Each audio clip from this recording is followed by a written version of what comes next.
Ümumi təhsilin dövlət standartları bugünkü mövzumuz. Azərbaycan Respublikasında ümumi təhsilin dövlət standartları mövzusunda sadə, anlaşılır dildə izahım.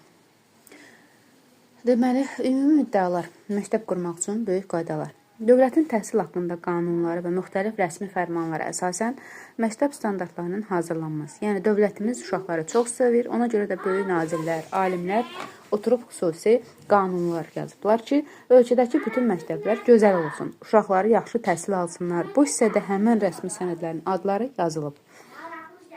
Səriştələr nədir? Səriştə öyrəndiyin bilikləri real həyatda düzgün istifadə edə bilmək bacarığıdır. Dövlət istəyir ki, məktəbi bitirəndə səndə 3 cür super güc formalaşsın. Təfəkkürlə bağlı səriştələr, yəni heç kimin ağlına gəlməyə, maraqlı rəsmlər çəkmək, yeni oyunlar uydurmaq, tənqidi təfəkkür, hər eşitdiyinə inanmayıb, bu doğrudanmı düzdür deyə sual vermək, problem həll etmək, çətinliyi ilə üzləşəndə ağlamaq yox, bunu necə düzəldə bilərəm deyə yol axtarmaq, qərar qəbul etmək, doğru olan cavab variantı özünü sərbəst seçə bilmək bacarığı. Fəaliyyətlə bağlı səriştələr, ünsiyyət, dostlarınla və böyüklərlə şirin nəzakətlə danışmaq, əməkdaşlıq bacarığı, egoist olmamaq, tapşırıqları dostlarla birlikdə əl-ələ verib həll etmək, rəqəmsal və informasiya savadlığı, kompüterdən, telefondan oyun oynamaq üçün yox, faydalı məlumatlar öyrənmək üçün ağıllı istifadə etmək, maliyyə savadlığı, pulunu boş yerlərə xərcləməyib, yığıb qənaət etməyə bacarmaq.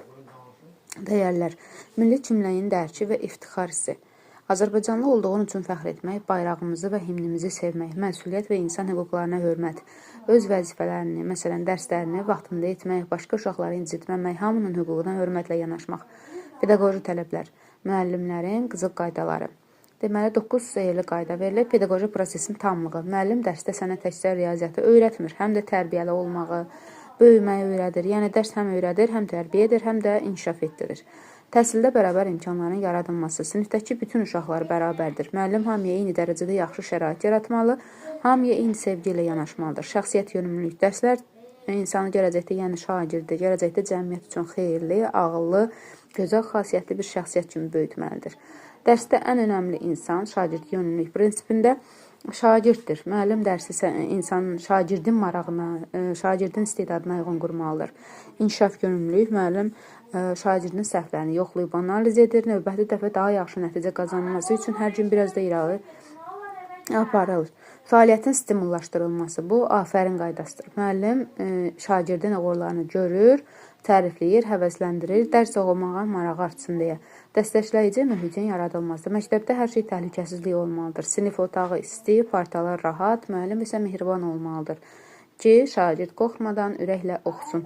Heç bir uşaq kənarda qala bilməz. Sağlamlığında kiçik problem olan uşaqlar da digər dostları ilə bir yerdə eyni sinifdə sevinclə oxumalıdır. Məktəb valideyn əlaqələrinin tənzimlənməsi, müəllimlə şagirdin, valideynlərin, atanın, ananın həmişə dost olmalıdırlar. Onlar birlikdə danışıb, şagird üçün ən yaxşı yolu seçməlidirlər.